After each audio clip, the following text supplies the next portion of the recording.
Thank you, Mr. Toastmaster, fellow Toastmasters, junior Toastmasters, and welcome guests. Do you believe you can do better? Do you believe you can be better? Do you? I believe so too. That's why you're here. I believe you want to be better, and you want to do better. And tonight I want to share with you some insight and inspire you to take some action to be accountable to yourself, and also to look at some tools that you can use that I'll share with you that you can do and be a better person going forward. If you'll take a look at the handout, there's 3 pages. We're still on the first page here, the 168 hours. 168 hours is the amount of time that we all have every single week.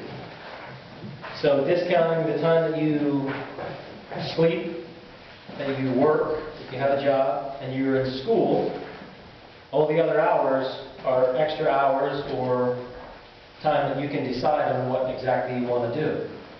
So of all of those extra hours, how much time do you spend on Facebook, surfing the web, studying, writing papers, talking with your friends, family time, etc. So if you'll turn the page, I want to share with you some insight that I had gained from a book that I read several years ago. I just bought the revised edition earlier this year. It's called The 7 Habits of Highly Effective People. Has anyone heard of this book? I hope so. Good. This was rated as one of the best books written in the last century. And as a result of Dr. Covey's work, his son Sean wrote the book, The 7 Habits of Highly Effective Teens. And his book has already sold over 3 million copies. So in essence, we're going to talk about the 7 habits. I'm going to run through those pretty quickly and then share some other tips with you. So if you look, habit number 1, it's all about being proactive. Taking the initiative. You're responsible for your life. You're responsible for your decisions. And I'll throw out one example. We all have weekly chores to do, right? Even I do. What do you do with those chores? Do you wait until your parents nag you or ask you or remind you to do them before you do them? Or do you do them willingly? Do you do them without being asked? So that's one very simple example that you can look at in your own life where you can take the initiative instead of being reactive, because who likes to get nagged by their parents? I know I don't. And my parents still nag me. Habit number 2, begin with the end in mind. I'm going to share with you at the end an exercise that I'd like you to complete on your own time, which will help you start to paint the picture and design your own life. Because there are a lot of people in the world today who are out of work or out of control or just don't know where they're going because they never kind of put a plan together when they were younger. So I encourage you to do that exercise and see what comes of it. Putting first things first. Talking about prioritizing. The object of seeing things first before you create them. So it's a blueprint for your life. So when you build a house, or a builder builds a house, they don't start with the roof and work their way down. They start with the foundation. And obviously a strong foundation will make for a better, long-lasting house. Talked earlier about values. It's all about the values. Your core values will dictate what you do in your life. The decisions that you make going forward. The critical decisions that you make going forward about life's experiences, about the challenges, about your friends, about those sketchy things out there, those decisions that you have to make because it's unpopular or it's popular with your friends. So those are all part of looking at the inside, looking at yourself first and creating a better self for you. And the next 3 habits, 4, 5, and 6, are all about the outside. So looking at external forces and external relationships. Habit number 4, think win-win.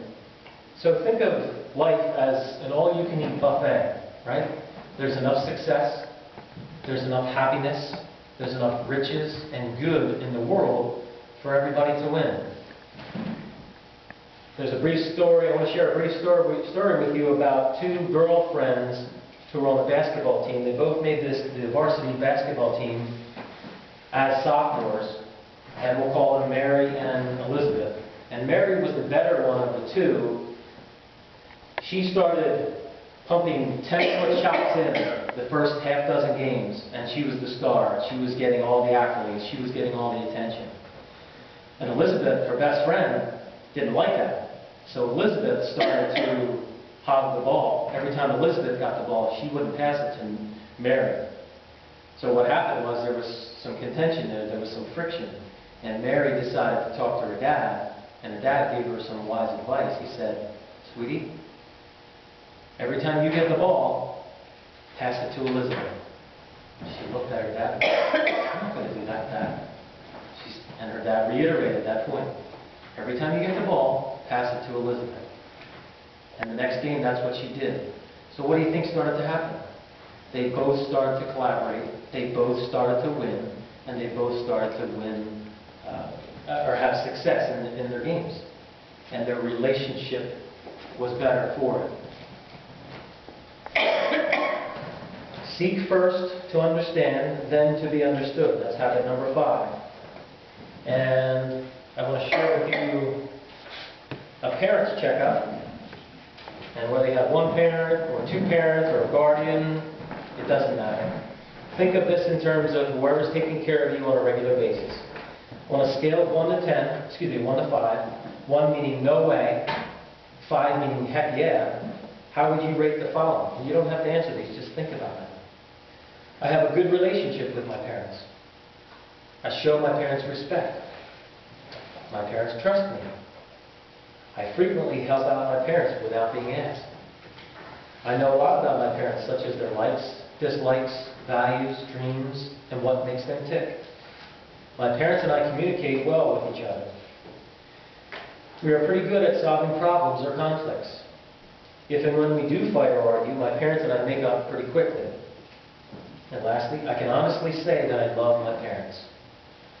So think about those things as you leave here tonight with your relationship with your parents, because that's one relationship that you can easily turn around if it needs to be repaired, or enhance if it's a good relationship today.